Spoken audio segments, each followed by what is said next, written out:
It is Thursday, the 21st of January, 2021, and you're listening to Skeptics with a K, the podcast for science, reason, and critical thinking. Skeptics with a K is a production of the Merseyside Skeptics Society, a non-profit organisation for the promotion of scientific skepticism on Merseyside around the UK and internationally. I am your host, Mike Hall. With me today is Marsh. Hello. And Alice. Hello. And it's the day after the Biden inauguration. Oh, God, this is going out the day after that. Yeah, we recorded before that, so we've got no idea what sort of dreadful things and shenanigans went down yesterday. I think Trump just retained it. I think after all, QAnon turned out to be right. Trump is echoing in a wonderful era of unbroken presidency from now until the year 3000. Obviously, at which point we'll all be underwater. Not because of busted, but because of global warming. I think that's what's gonna have happened at the end of yesterday. People now, children now, don't know the busted version of that song. Is there another version of that song? Yeah, apparently, I don't know, some American twats did a cover version of it, and now when the year 3000 starts trending on Twitter, it's always about that fucking band, and then a few people saying people don't even know who Busted is anymore. I mean, I don't know who Busted was in the first place. It's not really my forte. So how are you guys been doing? I've been doing my baking. I've been doing my cooking stuff. Let's cook stuff. Let's see if I can cooking cook with stuff. Eggs. Yeah, cooking with eggs. Egg bakery. Yeah. The other day I thought I'm going to try my croissants. Okay, that's good. That's a lot of butter. I thought croissants. That's an effort, innit? Croissants. A lot of effort to get them fluffy like that. That's tricky. Croissants are not worth the effort, I'm sure. Yeah. So and it took me like a day and a half to make croissants because you got to roll it out. Yeah, you roll it and then put the butter in and then roll it again and then put more butter in and then roll it again and then put more butter in and then roll it again, right? Oh, well, I used the folding technique of I just made one kind of butter in an envelope of pastry, right? Mm. I roll that out, fold that into thirds, roll that out again, fold that into thirds, roll that out again, fold that into thirds. I've now got 81 layers. Fucking exponential curve here. This is make the maths work for you. You're bordering on a mille-feuille at that point. So I did that and I chilled it and it was great. And then I left it chilling overnight and I got it out and I rolled it out and I had to leave it to prove. And I left the dough to prove for a bit and I cut it up and I rolled it up and it looked like croissants. There were little croissants, but they were croissants and they looked brilliant. And I baked them and I took them out and they were warm and they smelled brilliant and they were shit. they were really shit. What was shit about them? They tasted all right, but I think where I'd gone wrong was the dough hadn't proved properly. The yeast hadn't risen, so they were really dense. It was like lead croissants. So they were okay, but they were just like, I'm sure it's not meant to be crunchy like that. So yeah, I'm going to give up on croissants. That's my cooking days are over. They're behind me now. I'm past it now. All of your cooking days are over after one bad croissant. Never cooking a day, living on Mackies for the rest of my life now, mate. That's I'm never cooking a thing again. I didn't realise croissants were quite as much effort as that. That's really inefficient for a breakfast food. Yeah, they're a lot of effort.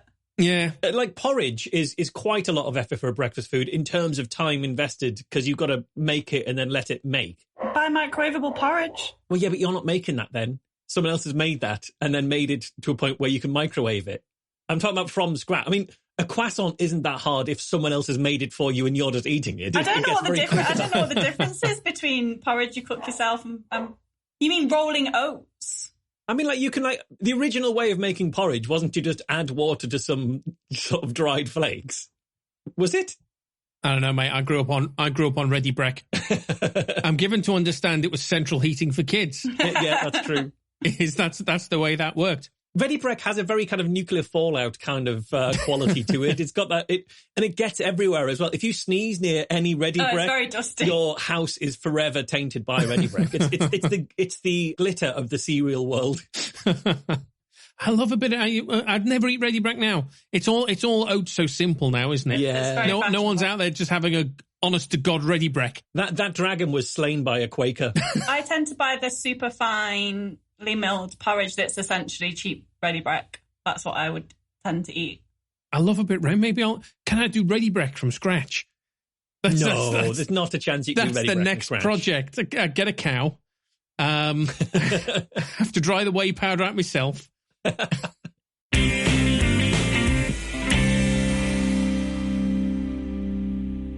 So last week, the Professional Standards Authority, the PSA, it announced it had suspended the accreditation of the Society of Homeopaths.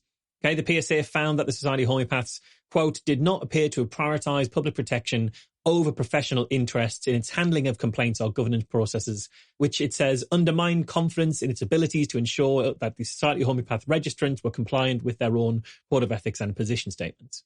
And according to the PSA, the SOH's failings in this regard, quote, led to risks to the public from homeopathy being offered as an alternative for serious conditions such as depression, arthritis, and autoimmune conditions that require medical supervision. And as such, the PSA suspended the accreditation of the Society of Homeopaths for at least 12 months. And we've covered developments in this story on the show pretty regularly over the last few years as it's all been going on. But I think now we're at this point, it's worth a quick recap of how we got to here. So to begin with, the PSA, the Professional Standards Authority, is a government watchdog which regulates healthcare regulators and registers. So they regulate statutory regulators like the General Medical Council, the General Dental Council, the General Chiropractic Council, which is a statutory regulator, as is the General Osteopathic Council. So if you're a medical doctor or a dentist or a chiropractor or an osteopath or one of a range of other professions, you are subject to the regulation of your relevant regulator, and that is mandatory. You can't be a chiropractor without being subject to the regulation of the GCC. And all of those regulators sit under the Professional Standards Authority, this government body that is there to be a watchdog and a regulator of the regulators. So if you're a chiropractor and you're doing something wrong, and I can promise you there are plenty of those, like, for example, you're acting inappropriately or unprofessionally towards your patients, or you mislead them with claims about what you can do for them, if you are one of those people, you can be subject to a complaint to the General Chiropractic Council. And I can promise you there's been lots of those. In fact, I've submitted quite a few myself. If the GCC doesn't take that complaint seriously, they themselves are subject to a complaint to the PSA. And if they're found wanting, the PSA can even issue sanctions on that regulator.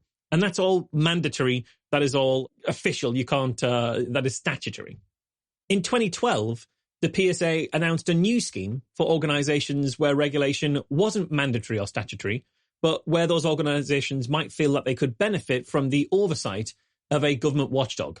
And in return, they get to tell the world that they've been rubber stamped by the government for what they do. And inevitably, that voluntary accreditation comes with a bit of kudos, because you can say, see this logo on our website and all our marketing materials, see this thing, which is an official kite mark of the government.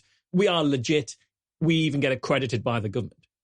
And so groups like psychotherapists and chiropodists and art therapists and a few other bodies of that ilk applied and became part of this accredited voluntary register scheme, the AVR scheme. To stay on that scheme and to keep all that lovely kudos, what they have to do is have annual reviews of the PSA in which they prove that they're keeping their registrants in line, preventing anything undesirable, making sure people aren't making claims they can't substantiate, and handling complaints in a timely and responsible manner. And in theory, that's all great, because it applies a voluntary level of regulation or effective regulation over the top of an organization which otherwise wouldn't have that. Because if you are not part of the AVR scheme, there's nothing to say that your body of chiropodists, for example, would need to handle complaints efficiently or would need to police its members to ensure they're not making misleading claims. They should be doing that because they're a healthcare professional, but unless there's somebody watching over them, there's nothing saying they absolutely need to. Once they're part of an accredited voluntary scheme, then they know that they have to do that, because otherwise they lose the rubber stamp, they lose the kite mark, they lose the kudos. So in theory, that's a nice thing to be doing. That's a sensible thing to be doing. So should we be lobbying for the General Skeptical Council and just get skepticism in the UK under some regulatory authority? Because there's plenty of people doing shit wrong in our community I'd love to do something about. That's a very good point. Well, I mean, can you imagine having to wade through the vexatious complaints that might be made by various unscrupulous people about skeptics, if that were the case? Bloody hell. So that scheme was brought in 2012. In 2014, the Society of Homeopaths applied for and were granted AVR status. And so all of their registrants, all the members of the Society of Homeopaths or registrants to the Society of Homeopaths as a register, they could proudly display the logo of the Professional Standards Authority on all of their marketing materials and all of their websites, even if those websites were filled with wildly misleading claims, like, for example, that autism can be cured by homeopathy, or that vaccines can't be trusted, or that homeopaths can treat depression and anxiety and you name what else. That obviously is not good. But it's an officially accredited register. So this register now, the Society of Homeopaths, have a duty to take complaints seriously and to actively ensure that their registrants aren't spreading misinformation, right? Surely. But since 2014, people have been making complaints to the Society of Homeopaths, pointing this out and pointing out all the dodgy things that homeopaths under their watch are saying and doing. And among those people were my colleague, Laura Thomason, who worked with me with Good Thinking before she moved on at the end of last year.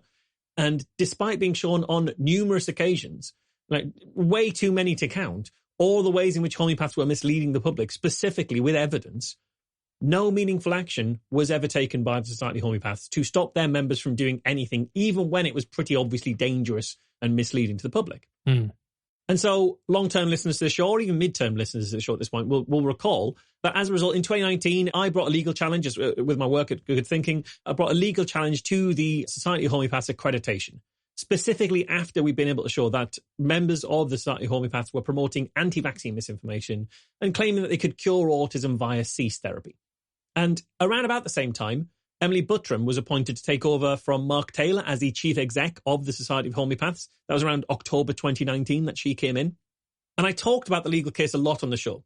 And I'm not going to go into all of the reasons that we brought the legal case up. Again, now you can go back to the shows around October, back end of 2019 to hear that. But at the start of 2020, we actually withdrew the case because the PSA imposed strict conditions on the Society of Homeopaths, including the conditions mandating that the Society of Homeopaths ensure their members aren't claiming to cure autism or spread vaccine misinformation. Curiously, in March 2020, or at least by March 2020, Emily Buttram had resigned from her role as chief executive, the role she took up in October 2019. So she'd been in the job for just a few months. Since then, Society of Homeopaths has got by with just a couple of interim chief execs. They haven't appointed anybody full-time. And we can really only speculate as to why she felt she couldn't continue in her role once agreeing to the PSA's conditions. My theory on this, and I've no information on this is pure speculation from understanding how the homeopathic industry works. I think a lot of members or registrants to the Society of Homeopaths who pay money, pay their dues to the Society of Homeopaths, I think they were pretty miffed that these conditions got imposed, and that essentially they saw. I imagine some even saw that as concessions, and I wonder whether that made it quite tricky for Emily Buttram to continue as chief exec, even though she'd come in October, agreed these positions and conditions and things to carry on with the PSA accreditation. And if people thought she'd conceded too much ground because actually, we can treat autism, regardless, she left in March. So there were these conditions in place at the start of 2020. Mandatory, making it absolutely certain that Society of Homeopaths had to stop their members from this misinformation. But surprise, surprise, those conditions seemingly had little to no impact on what homeopaths felt comfortable claiming to their patients. In April last year, right in the early weeks of the pandemic, I published an expose in association with The Times that shows how registrants of the Society of Homeopaths were selling homeopathic remedies aimed at treating COVID-19 weeks into the pandemic, right at the time when everything was uncertain. They were like, no, all of that's nonsense. All you need to do is take this series of homeopathic remedies and it'll sort you right out. Time has demonstrated they were not correct in all of that, as we've learned a lot more about the pandemic. So that was April 2019. A few months later in July, we showed, I think, an investigation that we published in The Telegraph, that the Society of Homeopaths had appointed a professional standards and safeguarding lead, a lady called Sue Pilkington, who was a homeopath who had repeatedly shared anti-vaccine misinformation on her social media and to her clients. I talked about that on the show as well, I'm pretty sure. And remember, this appointment was made despite the specific conditions imposed on the Society of Homeopaths just 5 months earlier, which explicitly said that you have to tackle anti-vaccine propaganda amongst your membership. Yeah. 5 months after that, they appointed an anti-vax, someone who'd been spreading anti-vax misinformation, to the position of making sure people don't do that. Yeah. It's like appointing Paul Dacre as the chairman of Ofcom. Oh, hang on. No, they did that. They actually did that. Sorry. Yeah, exactly. Appointing an anti-vaxxer to a position of overseeing professional standards was obviously ridiculous. And it prompted an emergency review by the Professional Standards Authority, leading, for one thing, to Miss Pilkington being immediately dismissed from the role within weeks. So breaking even Emily Buttram's record for keeping her job for a short amount of time, she was withheld from that role almost instantly as soon as that was published. And this emergency review by the PSA resulted in even further conditions being placed on the Society of Homeopaths accreditation, including that they adequately vet any new appointees to make sure that they don't have these dodgy views and haven't been sharing misinformation and propaganda, and also that they actively prioritize public safety. And really, the fact that they haven't met either of those conditions is what's led to their most recent suspension last week. It's the fact that they didn't do that. And so there's an interesting kind of line you can go through the work that we've been doing, right up to pointing out that Sue Pilkington was an anti-vaxxer. That imposed conditions. Those conditions weren't met, and their accreditation has been suspended. Now, I'm not going to go through the new adjudication in full. It's free for anybody to see on the PSA's website. You can just Google PSA, Society of Homeopaths, and you'll find it immediately. But there's a few interesting points in there that I think are really quite indicative of what was going on with the Society of Homeopaths, and also quite damning as a judgment of what they were doing. Mm. So on this subject of vetting who they recruit, the Society of Homeopaths did provide to the PSA an updated recruitment policy and an updated process and various things like that. And they said they'd even carried out checks to assure that all of their previous applicants were compliant with their code of ethics and their position statements. But when the PSA reviewed what the Society of Homeopaths had sent them, they found that those checks basically amounted to a look at the appointee's social media. Just a quick look at that, which isn't particularly detailed if you're really trying to drill down to figure out what people do and don't think. And it also, according to the PSA, it wasn't clear how the Society of Homeopaths intended to ensure compliance by staff and board members on an ongoing basis. So it was, well, before we appoint them, we'll have a look at their social media and make sure nothing stands out. After that, they'll just let them go on with it. And this is especially because the Society of Homeopaths appoints practicing homeopaths to those different roles. So the role of professional standards director is a homeopath. And put simply, the PSA in black and white said they didn't trust homeopaths to be able to judge what is and isn't appropriate for a homeopath to claim. And they've got a point, because as they reminded in their adjudication, the society had already recruited a professional standards and safeguarding lead without appropriate checks, and they turned out to be an anti-vaxxer. So that's an issue around the vetting of appointees that simply was not good enough. That's after they had time, after it had been pointed out to them that this is an issue, you have to fix this issue or you won't get accreditation. That was the Society of Homeopaths fix. And it had nothing in there to ensure that anybody who was currently working for them wasn't free to just say what they like anywhere they like with no issue from them. There was also an issue regarding how complaints against registrants would be handled, like the hundreds of complaints that my colleague Laura made on behalf of Good Thinking and that many other people have made to the Society of Homeopaths about various homeopaths over the years too.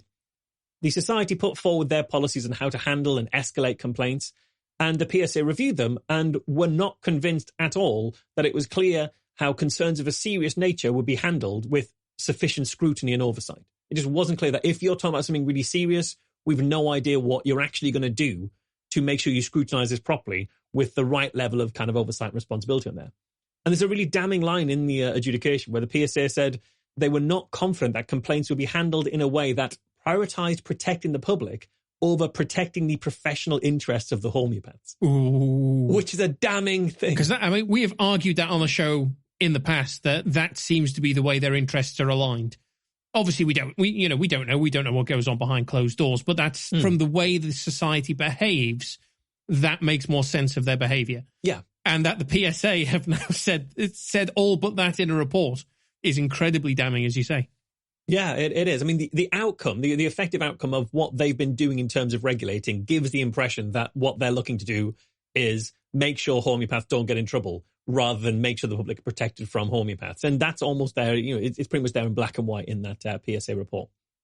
Looking at specific complaints, the PSA, when they were looking at actual complaints that had been made, the PSA found that from what the Society of Homeopaths submitted as evidence of their ability to handle complaints since June 2020, when these new constraints were put in place, the PSA found that the Society clearly did not recognize a risk to patients and the public from misinformation on registrants' websites. The PSA noted that while some steps had been taken to contact registrants and references to cease had been removed from websites, the Society of Homeopaths response indicated that it found references to homeopathy treating autism as perfectly fine. Even when those references to homeopathy treating autism were made by the very same homeopaths who had previously claimed to be able to cure autism via cease. So if you change your website from I'm an expert in curing autism with cease therapy to I'm an expert in treating autism, the Society of Homeopaths thought that was absolutely fine, no further questions asked.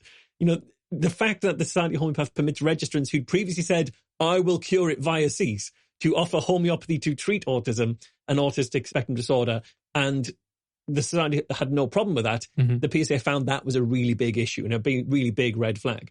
And I can understand why. In the evidence that the Society of Homeopaths submitted as proof that they'd cleaned up the website of their registrants, in that evidence, so the PSA said you need to show evidence that you're committed to fixing these issues. So you have to do ongoing monitoring in the 6 months that you've got from when we impose these conditions. And we need to see what your monitoring looks like so we can see you're not just responding to things that have been pointed out, you're actively being proactive. So in that proactive evidence that the Society of Homeopaths submitted, the PSA found examples where homeopaths promoted homeopathy to treat depression, autism, hypothyroidism, and arthritis. And the Society of Homeopaths' own evidence of monitoring indicated that those websites had been checked and were compliant. So the Society of Homeopaths said, you see, we've tied everything up. Look at all of this. And when the PSA looked at it, you've got homeopaths claiming to be able to treat depression and autism and all this other kind of stuff in that. And needless to say, those websites weren't compliant. And the Society of Homeopaths' own code of ethics is absolutely explicit in pointing that out. Because in that code of ethics, it says homeopaths must follow the Advertising Standards Authority guidance. And that guidance is really clear that practitioners who are not medically qualified should not refer to serious medical conditions like depression, autism, hypothyroidism, arthritis, etc., etc. And what makes all of this worse is the PSA throughout this process highlighted that the Society of Homeopaths need to follow the ASA guidance explicitly. So he said, here is a list of what you absolutely have to do, pointing to where that information was. And the Society of Homeopaths looked at it and went, yeah, but we reckon we've done it with this without even particularly looking at that. So either the Society of Homeopaths did not care at all, or they were not capable of understanding the contents of their own claims. And neither of those is good for an organisation that wants to be a registrar and a regulator. I'm quite enjoying how incompetent the Society of Homeopaths seems to be proving to be. Because even the chiropractors and the osteopaths, equal quacks, managed to keep their houses in relative order, at least to the point where they're not getting struck off by the PSA for failing to do so. Well, bear in mind, you can't strike off statutory mandatory regulator. There's other things you can do, but I don't believe you can strike them off a voluntary scheme much more easily than you can remove you can't easily get rid of the General Dental Council because people get hurt. I appreciate that, but what we're not seeing is repeated censure of those organizations, even though their members still are promoting out-and-out pseudoscience. Yeah. Having spent time looking at the GCC and the GOSC as well, I don't think that's because they're any better than the Society of Homeopaths. I think it's because they're more entrenched being a mandatory regulator. That said, the GCC have shown some signs recently that they're actually starting to do things properly. But arguably that's because they keep appointing members to their board who aren't chiropractors. Like the chief exec is not a chiropractor. I mean, the chief exec of the Society of Homeopaths, when they had one, was never a homeopath. One might argue that's why they had such a turnover. I can imagine if I came into an organisation not knowing very much about it to be their chief exec, having come from a background in a charity or an NGO, and suddenly you're in charge of a lot of homeopaths and you start really looking to what they do and say, I can imagine some people look at it and go, I'm going to not be here that long, actually. Frankly, mate, I think you'd be cracking at the job of chief exec of Society of Homeopaths. I think you'd be fucking marvellous at that. Yeah, well, maybe I'll move on from good thinking at some point and look for another role with the SOA. So the PSA in this adjudication, one of the main findings was, quote, the approach taken by the Society of Homeopaths indicates a significant tension between professional interests and public protection. And the panel for the PSA did not consider that the Society of Homeopaths evidence indicated it was prioritizing the latter. It wasn't prioritizing public protection. And so the SOH is suspended initially for 12 months. They've got a suspended accreditation there. Their accreditation will be reviewed again in 12 months' time or sooner if they are confident they're compliant with all that's required of them. But given that they thought they were compliant this time and the PSA found all of those clear issues, including in the evidence they submitted to say how confident they were, it seems like that's a bit of a big ask for them. If the SOH do want to undo their suspension and regain their accreditation, they've got to demonstrate that they have tried as far as is reasonably possible to ensure that homeopaths comply with the Society of Homeopaths Code of Ethics, including complying with the ASA's rules on advertising and websites. And they've got to prove that they've done that effectively for at least 6 months. they also have to identify and take actual action against anything that isn't non-compliant. So they've got to be able to prove that they're proactively policing this stuff and taking tangible action to make changes. They also need to demonstrate that they're capable of separating the protection of the public from their work supporting the homeopathy profession. And they have to prove that whenever there's tension between those two, they prioritize protecting the public. Because of course they fucking should. That's literally what they should be doing. Obviously, we're pretty pleased to see that the PSA have been suspended by the Society of Homeopaths. And I mean that both as, speaking on behalf of Skeptics Decay, I can imagine you guys will join me in being pleased by that. But I also mean in my role as the person working on this at the Good Thinking Society, this has been one of my projects. You know, I've worked on this for quite a few years now with incremental advances. Stories that I've got published in different newspapers to highlight where the SOH has failed, exposés to help the PSA understand how bad it all is. And I've updated on that throughout on the show here. In that time, the Society of Homeopaths has shown consistently that they're either unwilling or unable to prevent their members from making dangerously misleading claims, especially regarding autism and vaccination, even going so far as I keep reiterating, going so far as to appoint an actual anti-vaxxer to a position of authority. And this shows a serious failure to prioritise the safety of the public, as the PSA rightly conclude in their adjudication. So what does all this mean and what happens now? Well, it means a few things. Firstly, and immediately, as of the 11th of January, the Society of Homeopaths and all of their registrants are no longer permitted to use the quality mark, the PSA's accredited regulator registered quality mark, on any of their materials or websites. That has to be removed by the 11th of January. So that all has to be gone already. The Society of Homeopaths even has to submit evidence to the PSA that they've informed all of their registrants to delete those logos and remove those references immediately. Whatever wording they've used to do that, I assume they've done that because they had to do that by the 12th to prove to the PSA they've done that. Whatever wording they've used to tell this to their registrants clearly wasn't strong enough, because right now there are plenty of SOH members who continue to have the PSA logo on their websites and describe themselves as part of an accredited register. And I know that partly because I've been looking, and partly because I've been copied into a few complaints from listeners to this show and supporters of Good Thinking who saw the announcement and started pouring through different websites to point out where they still have the logo and that wording. And they've complained to the Society of Homeopaths and the PSA about homeopaths who continue to misleadingly use the PSA's logo, despite being told not to. Longer term, the Society of Homeopaths have got 12 months to get the house in order before they're allowed to reapply, unless they can demonstrate in a shorter time that they've made extraordinary strides to comply. Realistically, I suspect they either won't try again in 12 months' time, or they will, but they'll fail to make sufficient progress to be eligible. Because we already know that the Society of Homeopaths are either unwilling or unable to ensure their members tidy up messaging and stop misleading the public. And I don't anticipate them getting any better at that in the next 12 months. I could be wrong. I could be proven wrong. They might tidy the entire world of homeopathy up, but I don't anticipate them being able to turn this tanker around, given how entrenched misleading claims are in the homeopathy world and how resistant homeopaths have been to any kind of attempts to curtail their ability to spread misinformation. And in fairness to them, this might actually be a net loss for them. They were doing absolutely fine before they applied for voluntary accreditation.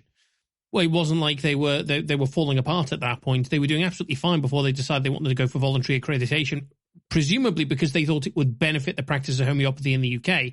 But it looks very much like it's not going to. And so they may just say, you know what, this is more trouble than it's worth. This is going to cost us customers rather than gain us customers, because with the kite mark comes, we're not allowed to actually say anything. Yeah, exactly. And with that kite mark as well, it's not free. I'm not sure how much it costs, but it's, you know, in the order of tens of thousands of pounds, maybe £10,000 in that kind of region that the Society of Homeopaths would have to pay to be part of the scheme. And if you're paying to effectively have your knuckles wrapped and told no, that's not going to be sustainable for them long term, really. But I think it also has some other knock-on effects as well. Because right now, the PSA are in the process of reviewing this voluntary scheme entirely to see if it's fit for purpose. Because it's not just the Society of Homeopaths that are one of the voluntary registers, but it's not just that the Society of Homeopaths are the only concerning register to be part of that voluntary scheme. For example, the Complementary and Natural Healthcare Council, the CNHC, is also part of that voluntary scheme, and they seem equally bad when it comes to misleading the public, just in less specific ways. They've got a much broader remit because they encompass all manner of different pseudoscientific modalities. And so the Societies of Homeopaths' continued failure to not only police their registrants, but to even understand the rules they're meant to uphold, could actually have a significant impact on that review that the PSA are undertaking. Because I think it demonstrates how inappropriate pseudoscientific organizations are for that government kite mark. And that's something we've been arguing for years, and it's something I'll be putting in writing to the PSA as part of the consultation. The other thing I think this does is demonstrate to the PSA what benefit voluntary registers get from this scheme. Because the PSA, when they came up with this scheme in 2012, the idea was this would be just a way for registers to say, we have processes that allow us to handle complaints well, that we're governed well. But I would argue the way this has been perceived by the public, and certainly the way it's been used by many homeopaths, isn't to say we're part of an accredited register and therefore you can trust that we are being policed properly. It's to say we are part of an accredited register and therefore you can trust us. That seems like a subtle distinction, but I think the difference is the homeopaths are using this, or some homeopaths were using this, as a way of conferring trust onto the modality and the treatments that they offer, rather than just the processes by which their own body assesses whether they're compliant with various different rules. And I think that's quite an important distinction, because when you see a government kite mark, an official stamp on a website, as a consumer, it will give you some level of extra confidence that that thing must work, because the government doesn't go around rubber stamping things that don't work. In this case, they were. That's exactly what they were doing. They were rubber stamping it, saying, we aren't here to say this works or not. We're just here to say we're watching the people who are checking whether it works or not. So I think this will be a case in point as to what happens from here when it comes to that PSA review. Because we really hope, with good thinking, we really hope that this case goes on to set a precedent, and that the PSA scrutinises the other accredited registers whose members promote therapies that are not supported by evidence, and looks at this scheme as a whole and really examines the criteria for being part of this accredited voluntary scheme. And I think there are ways to change that criteria so that actually promoting something that works is an important part of being part of that, or at least promoting something that isn't comprehensively disproven. You know, we've argued for many years the public understandably interpret PSA accreditation as a sign of credibility, where that credibility is being lent to practices that do not work and in some cases are actively harmful. It erodes public confidence in the PSA as a whole, and it potentially puts the health and well-being of vulnerable members of the public at risk.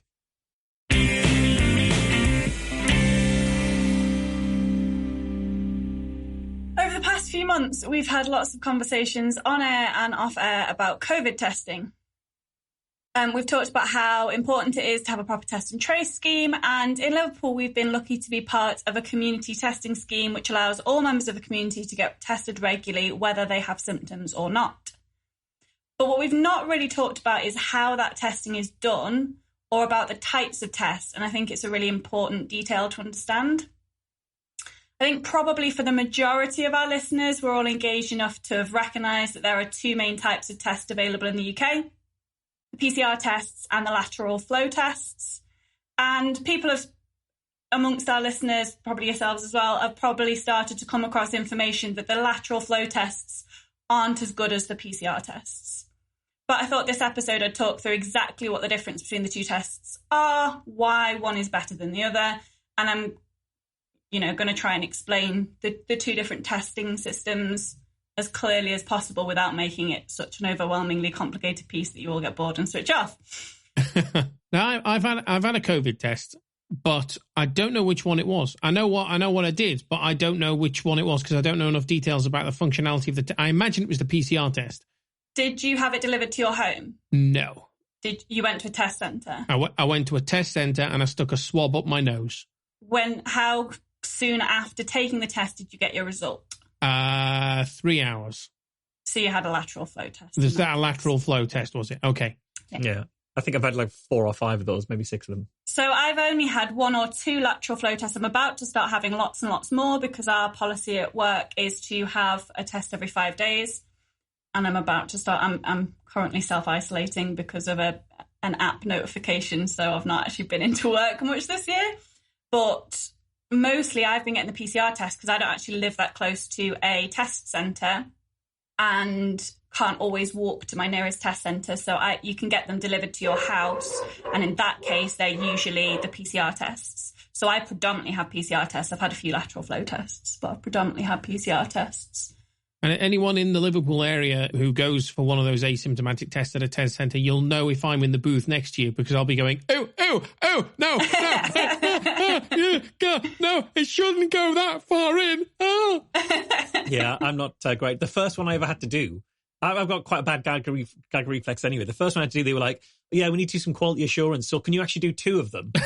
One in either side. And like, one was slightly thicker. And it was like, so just do this one for ages. 30 seconds on each part of your tonsil, then 30 seconds up each nostril, then do it again. And I was like, God, I feel shit after this. We will come back to your having to do it twice because you have you have therefore been selected to be part of the testing of the lateral flow devices as part of the pilot scheme. I am quality assurance. So I already knew that you had been part of that because you mentioned it at the time, so I've included that in my story. It's quite cool to be like actually part of some active testing and real science, like as we go. Yeah, it's the closest I ever get to real science. So start with a PCR test. Usually with a PCR test, you know if you've had a PCR test if it takes a few days for the results to come back because it has to be sent off to a lab and come back. The lateral flow test can be done really, really quickly. They take 30 minutes to do the test once you've applied the sample to the test cassette. So you usually get your test within an hour. Sometimes it's a little bit longer, but it's same day testing. So PCR testing in general relies on a reaction called the polymerase chain reaction. The idea is you take a very small amount of genetic material, you feed it to a special enzyme that makes copies of that genetic material until you have loads and loads of the genetic material that you fed in. It works in a cool way to make it really specific. So you ask the enzyme to only amplify genetic material that matches the thing you're testing for. So in the case of COVID-19, you want the enzyme to look in the sample you gave it for genetic material belonging only to the SARS-CoV-2 virus and only amplify that genetic material. Because, of course, in a nasal swab, you could have all sorts of random genetic material from other infections if you've got another bug at the same time, or your own DNA from your own skin cells that you take off as you're taking that swab. So you're asking it to only amplify genetic material belonging to the SARS-CoV-2 virus. I am going to make multiple slips and say DNA instead of genetic material a lot. It's not a DNA virus, but usually when we use PCR, we're often using it to test DNA because that's how we first developed it. And that's like historically how I've been taught about PCR, but we're talking genetic material here, not DNA. So to do that, you need to give the enzyme something to match the material to. It needs to know what it's looking for. So you give it small little primer pieces to get it started. So if you imagine the genetic material from the virus is one half of a zipper, the enzyme is the zip, and the primers are that little nubbin thing that I Googled. It's called an insert pin that you put into the zip. Right, yes. So you feed that into the zip to zip it up. If there's no zipper there's no genetic material from your SARS-CoV-2 virus, then there's nothing for the little insert pin to insert to, and there's nothing for the zip itself to attach to. So they just float around doing nothing. But if there is the zip, then the zipper and the insert pin can connect. And in this analogy, the zip itself then does some magic, aka science, to create the other half of the zip as it zips its way up the piece of genetic material to create the matching half. So now you have two matching zips that are sealed together, that are closed. Yeah, I have a question, and it's not useful or relevant, but do you consider the two sides of the zip, a zipper, and the bit you pull up through the middle a zip? I'd have had that the other way around. Like, it is a zip itself, and the zipper is what zips the zip. I don't know. The zip is the thing, the zipper is the thing that does the zipping. I did actually Google the anatomy of a zip to figure out what the insert pin was called, but I didn't think that I needed to know the bit that I already knew. Zip components. All right, now you're Googling it. Live Googling. I think it also might be different in America where they call everything the zipper. So according to this, the bit that I referred to as a zip is actually the slider. The slider. And so perhaps I've confused people who knew that bit was called the slider by calling it the zip. I think you got the point of what I was trying to say, though. I'm sure they did. You say I'm sure they did, like you didn't. You were too busy focusing on the word zip, weren't you? You didn't listen to the analogy at all. That's completely true. That is 100% true. I thought of something funny to say. I've got to say it. I can't listen to anything else until I've said it. So you're generating the other half that matches that first half of your genetic material. Isn't that broadly how cell division works in general, though, is when cells divide, that's how it happens? Exactly.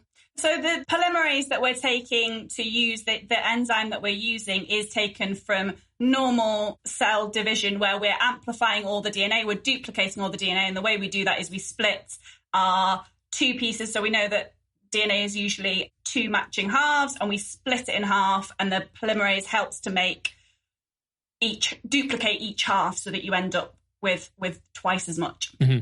Yeah. Saw a joke on Twitter the other day that said, what did Watson and Crick discover? Answer, Rosalind Franklin's notes, which I thought was very funny.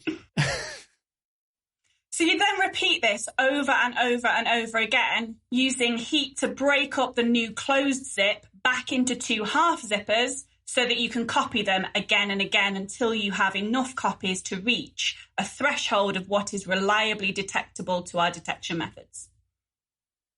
The idea is that if you only have a tiny bit of genetic material, it's really hard to detect it. Sort of like if you have something written very faintly in pencil on a piece of paper that's got lots of other writing on it.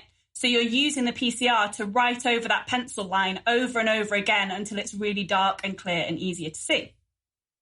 The nice thing about PCR testing is it's really specific, because you're putting specific primers in that the only genetic material that gets amplified is the genetic material you're looking for. And it's really sensitive. You're making loads of copies, so even very low levels of genetic material can be detected because you're amplifying it up before you start doing the detection bit. The other nice thing about the type of PCR testing that we're using is that we have some indication of how much genetic material is present in the sample.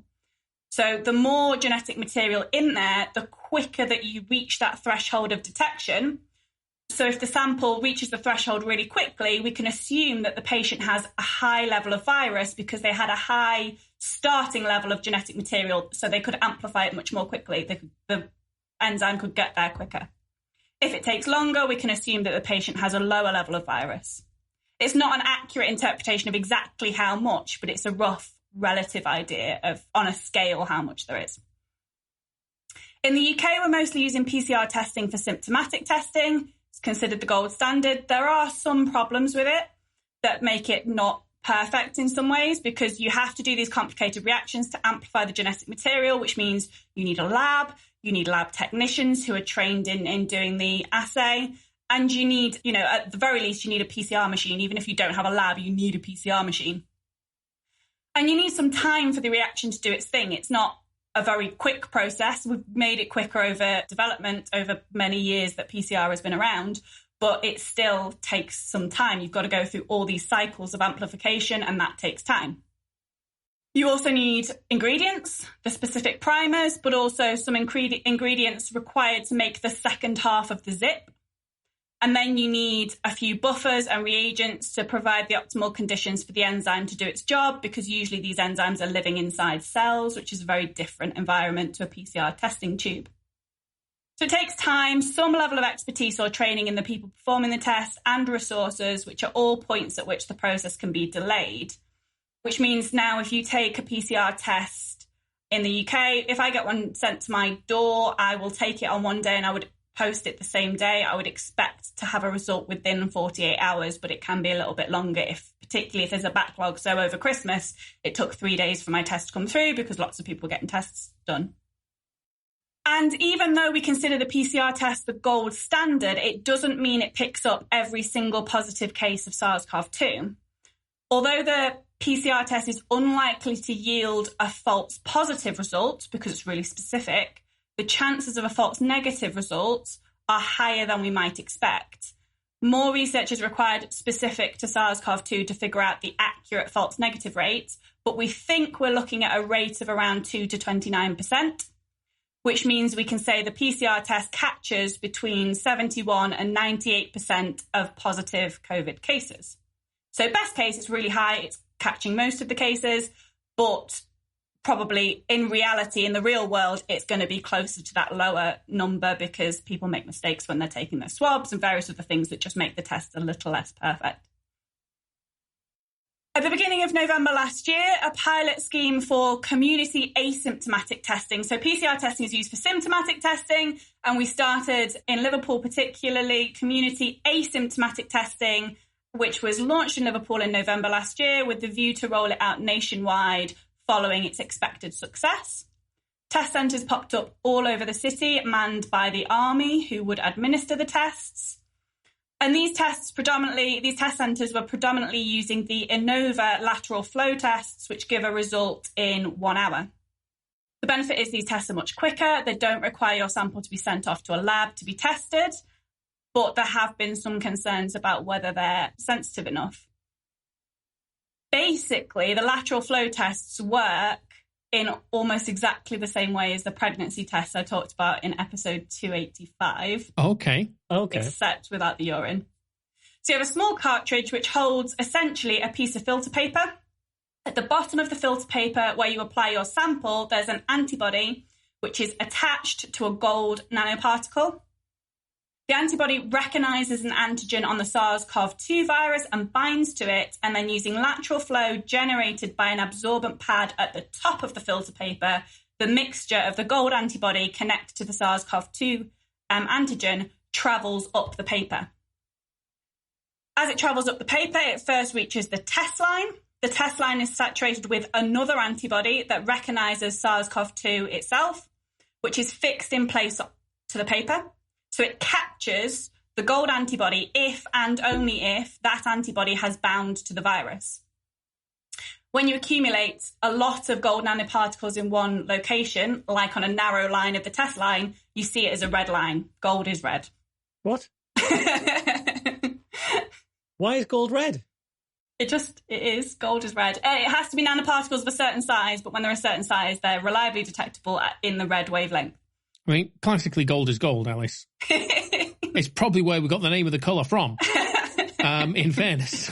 Actually, this is quite interesting. If people are interested, it's worth looking up the history of like gold nanoparticles, because in really olden times, like, I forget the details, it's such a long time since I read it, but I think in ancient Egypt, from ancient Egyptian times, they found decorative pots that have got crushed gold used to make colours on them, because they realised that if you broke it down into the really small nanoparticles, it would look red. And so they used it as a colorant in some of the really fancy pots and things. Cool. Any gold antibody that wasn't bound to the SARS-CoV-2 virus continues to travel up the paper unimpeded until it reaches the control line. The control line also has an antibody on it, but this one recognises the gold antibody without any virus bound to it. It lights up red to indicate that the test has worked properly and that the sample was properly mixed up with the gold antibody. The control line should light up red whether or not there's any SARS-CoV-2 virus in the sample. So you have essentially 3 possible readouts. 1, the test line is red and the control line is red. That means the test worked and there is SARS-CoV-2 present in the sample. 2, the test line is blank and the control line is red. That means the test worked and there is no or too little SARS-CoV-2 present in the sample to give you that red line on the test line. Or 3, the test line is either red or blank and the control line is blank. That means the test did not work and it should be discarded and you should take a fresh test. And you're pregnant. The great thing about the lateral flow test is that it's quick and it's cheap. You can test a lot of people in a short space of time. I also imagine people are more likely to take the test if they get their result quickly on their way to work, for example. You think, I might pop into the office today. I'll just take a test on my way in because I'm going to get my result within an hour. And you can pop it in a little digital housing to give you a readout as well without you having to interpret the line yourself. Yes. But there are some major downsides to this test too. The main difference between this test and the PCR test is that we're not doing any amplification step. I mean, it is looking at 2 different things. So for the PCR test, you're looking at genetic material. For the lateral flow test, you're looking at a protein on the surface of the virus. But with the lateral flow test, the thing that's missing is this amplification step. So there's a greater chance that the levels of virus are too low to reliably detect, which doesn't mean that they're too low to transmit to others and make them sick. And it also doesn't mean that they're not going to increase over time. You do have to take this test 5 days after exposure to COVID, because in that first 5 days, you're usually in what we call the pre-symptomatic phase, where the viral load is lower. It reaches its peak around 5 or 6 days after infection. And when it's a bit lower in that pre-symptomatic phase, you're less likely to be able to detect it using this test. But you could with the PCR. You could with the PCR. Your levels are still a bit lower, so there is a risk that you're going to miss it if the levels are so low that you struggle to amplify it. But the chances are you are much more likely to detect it in that early phase with the PCR test. Out of interest, when you say it's detecting a protein that's on the surface of the virus, do we know which protein that is? Is it the same spike protein the vaccines are based on, or is it a different protein? I've got the file open here, but Inova haven't, obviously, because this is proprietary, they haven't given a very detailed piece of information on specifically what it is. So what they say is it is nucleocapsid antigens. So that means it's antigens on the outside of the virus. It doesn't specifically say what. Which ones it is. I mean, what occurred to me is, would someone who had the vaccine give a positive lateral flow test because they're up to their eyeballs in spike protein? That's interesting, yeah. Yeah, that's an interesting question. I'm not sure because I don't specifically know what they've used, but it's plausible for sure. The pilot scheme in Liverpool has now published some of their interim findings, albeit just as a PDF document so far. So they found that although the risk of false positive is really low, the test is missing a lot of positive cases. And as we said before, I think, Marsh, you're part of this data because you mentioned that you'd gone to get tested and they asked you to take 2 separate tests. Yeah.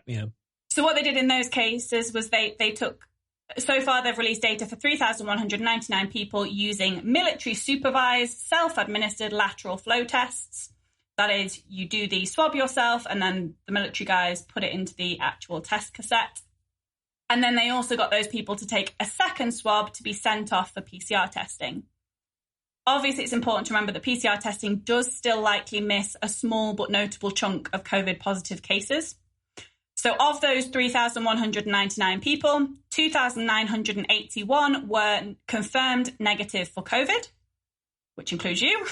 Yep, confirmed. 2 of those people had a positive result from the lateral flow test, which the follow-up PCR test indicates were false positives, which means that the lateral flow test in this study has a specificity rate of over 99%, which is good. However, of the 45 people who were identified as COVID positive in this sample set, and remember this is asymptomatic community testing, so we would hope that number of positive cases would be relatively low, the lateral flow test failed to identify 23 of them, which means the sensitivity of this test is only 48.89%. That means the lateral flow test is missing, on average, over 50% of positive COVID cases that the PCR test is able to pick up, remembering that that will also miss a few as well. And so we're missing a good chunk of positive COVID cases. The lateral flow tests are better at detecting cases where there is high viral load, but it still missed around a third of cases where the subsequent PCR testing showed the viral load was in the highest category. So it's even missing high viral load cases. And obviously, as I said, you need to take this test after 5 days of potential exposure to COVID because in the pre-symptomatic phase, the viral load is likely too low to detect. So we'd already suspected this test wouldn't be very sensitive, and the pilot study showed that to be the case. Still, since then, the government have rolled out this community testing program in a load of other areas. According to the government's website, which isn't always the most up-to-date, 107 local authorities have started community testing. So it is being rolled out nationwide. That happened much slower than they promised it would. I don't know if that is because they were worried about the data. I suspect it's probably more about actually the achievability of getting it rolled out in all these areas. But it is starting to get rolled out. People are having access to this testing. So does this lack of sensitivity mean that you shouldn't get tested using the lateral flow testing scheme? I don't think it does mean that. I think getting tested and catching even a fraction of the asymptomatic or pre-symptomatic COVID cases is really valuable. Although it missed over 50% of the positive COVID cases, the ones it caught were in asymptomatic people. All of those cases that it caught were people who wouldn't have otherwise been identified by any other means and would have been out in the community passing on their infection. Even if they had, you can be asymptomatic and have exactly the same viral load count as somebody who is symptomatic. You're just as likely to transmit. Sure, you've not got symptoms, so you're not coughing, which means you're not expelling loads of viral particles. But if you're hanging out in the same room with somebody, you're still spending quite a lot of time breathing the same air and increasing your risk of transmission. So that it caught, albeit less than half of the positive COVID asymptomatic cases, it still caught a good chunk of people and hopefully remove those people from circulation, remove the risk of them transmitting. And I think that's really valuable and important. It also tells us more about how many asymptomatic cases we have. And while we're still in this situation where there are an awful lot of people still going into workplaces, it means we can hopefully try to reduce the transmission from the fraction of positive cases it does catch. But it's not a fail-safe. We absolutely should not be using lateral flow testing for symptomatic cases, which so far we're not. The lateral flow testing is reserved only for the asymptomatic community testing. The recommendation is now still currently, if you have symptoms, you should be getting a PCR test. But we also need to ensure that anyone taking these tests really understands what they mean. If people are taking the lateral flow tests as an excuse to hang out with friends and family in a non-socially distanced way, or they're assuming they can be more careless if they've had a negative test, then we have a problem. A negative test does not mean you do not have COVID. It means either you don't have COVID or you have a low viral load of COVID that the test struggles to detect, maybe due to exposure that was too recent, or you have a high viral load of COVID that the test missed. And in those latter two cases, you could easily go on to infect someone vulnerable by letting your guard down because you think the test meant you were in the clear. And it's for this reason that scientists are concerned about reliance on the lateral flow testing, with some arguing that the whole scheme should be halted due to the false reassurance it gives. In some ways, I do think those experts are right because of the messaging that's come alongside this sort of testing. For example, the government have used negative testing to legitimise children going back to school. The DfE even at one point provided a template letter for parents or guardians that said the tests are accurate as they have a 99.68 specificity rating, specifically referring to the likelihood that a positive test from the lateral flow test is accurately and glossing over the much lower sensitivity rate, the ability for the test to find as many true positives as possible. They have withdrawn that template letter now, but obviously it was being used to recommend kids going in schools. It's still being rolled out in schools as a way to allow, schools will be testing their pupils regularly to help reassure them that the kids are safe in the school. That's obviously a problem, not just because, I think testing to keep kids in schools is potentially useful because you're still pulling out a population of people who are COVID positive but asymptomatic and able to self-isolate those kids. Yeah. But it's that messaging that, therefore, if you have a negative test, you're safe and COVID negative. And it's the confusion of that messaging that's the problem. In a speech in September 2020, Boris Johnson talked about the moonshot scheme, as the test pilot ended up being referred to. This is a long, direct quote, but I think it's important to illustrate a point. So he said, "Up to now, we've been using testing primarily to identify people who are positive so we can isolate them from the community and protect high-risk groups. And that will continue to be our priority. We are working hard to increase our testing capacity to 500,000 tests a day by the end of October. But in the near future, we want to start using testing to identify people who are negative, who don't have coronavirus and who are not infectious, so we can allow them to behave in a more normal way in the knowledge they cannot infect anyone else with the virus. And we hope, we believe that new types of tests which are simple, quick and scalable will become available. They use swabs or saliva and can turn around results in 90 or even 20 minutes. Crucially, it should be possible to deploy these tests on a far bigger scale than any country has yet achieved, literally millions of tests processed every single day. That level of testing would allow people to lead more normal lives without the need for social distancing. Theatres and sports venues could test all audience members on the day and let in those with a negative result, all those who are not infectious. Workplaces could be opened up to all those who test negative that morning and allow them to behave in a way that was normal before COVID.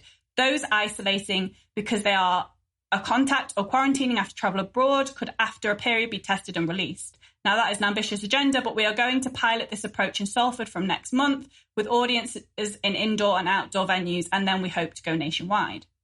How'd that work out then? So if you have this sort of messaging, then you start to get a real problem with the lateral flow testing, and you have to wonder if it increases the risk of transmission if it's used in this way, in the way that he's described, with going into packed theatres and sports venues and acting as normal without social distancing. Are you going to increase transmission as people let their guards down? Because just one or two false negatives in that audience could infect the whole room, you know? No ventilation with people there for a number of hours, breathing in the same air. We know that ventilation is an important factor to consider, and that would stop venues using ventilation. It would stop venues properly distancing people between spaces.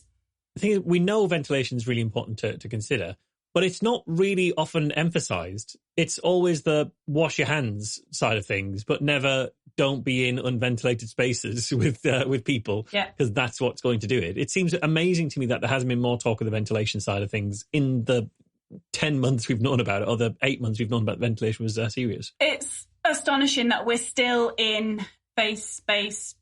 What is it? I think it was hands, face, space. Go. Yeah, hands, face, space. Hands, face, check, space. change, go. Get Brexit done. I forget it was one of the three words. TV, camera, man. So, yeah, well, that's the messaging we still have, despite the fact that we think actually tactile transmission is probably quite low. We don't think fomites in the case of COVID are that big a risk. So probably, although always good to wash your hands regularly to reduce infectious transmission, that being the forefront of all advice when we're not talking at all about ventilation is probably misguided.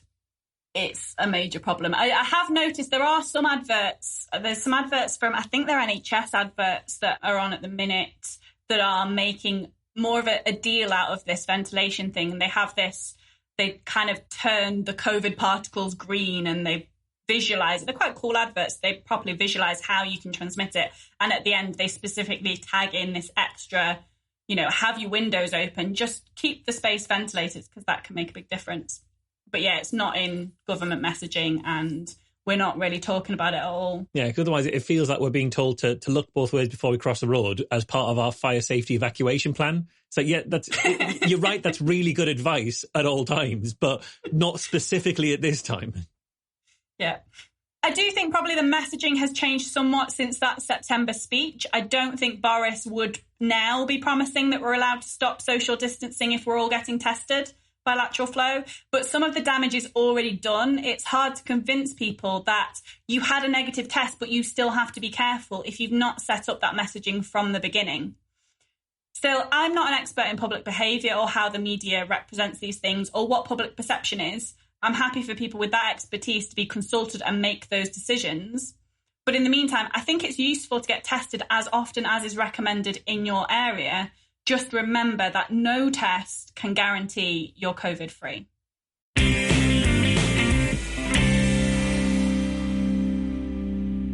So, Skeptics in the Pub Online is back for 2021. Alice, do you want to give us an update on that? Yes, so tonight we have got Mirko Gutjar talking about pseudo-archaeology, fake news and new fakes, which should be exciting. That's 7:30 p.m. tonight at twitch.tv/SITP.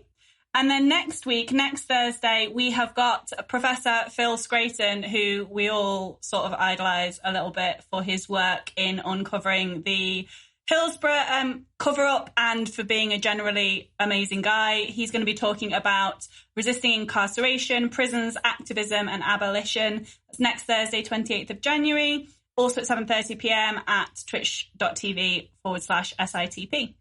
And Marsh, how are things going with the Skeptic magazine? Yeah, we've had loads of really fantastic things published this year. So we've started the year with a bit of pace. So we've had, let's see, the Chris French wrote a fantastic piece about the chap from the Israeli government who claims he's been in contact with aliens. Matthew Reynolds from Skeptics in the Pub and from York Skeptics wrote a piece explaining why not only is he going to get the vaccine when it's available, but everybody should be telling people all the time that they'll get the vaccine to try and help counter vaccine misinformation. Aaron Rabinowitz wrote a fantastic piece against what he called cheap talk skepticism, the idea of the people who are asking questions about subjects that are of no cost to themselves, what answers come back on those, and that kind of just asking questions-ness of it all. I've republished a piece about David Icke that I wrote in 2018, arguing at the time that Icke seemed to be talking in a way that was sanitizing his language that might be leading towards driving back towards a conspiracy mainstream. And here we are 3 years later with Icke being fucking everywhere, leading a COVID lockdown denial. So I'm fucking Cassandra at this point. We got a piece by Natalia Pasternak, who's written about the history of spiritualism and spiritism in Brazil and what that how that leads toward the pseudoscience movements that are in Brazil right now. Just a really, really varied amount of stuff we've got going on, and we'll continue to publish lots of really interesting stuff. And you can get to that at skeptic.org.uk, and you can support it on Patreon with a voluntary subscription if you enjoy it. Aside from that, then, I think that's all we have the time for. I think so. All that remains is for me to thank Marsh for coming along today. Thank you. And thank you to Alice. Thank you. We've been Skeptics with a K, and we will see you next time. Bye now. Bye.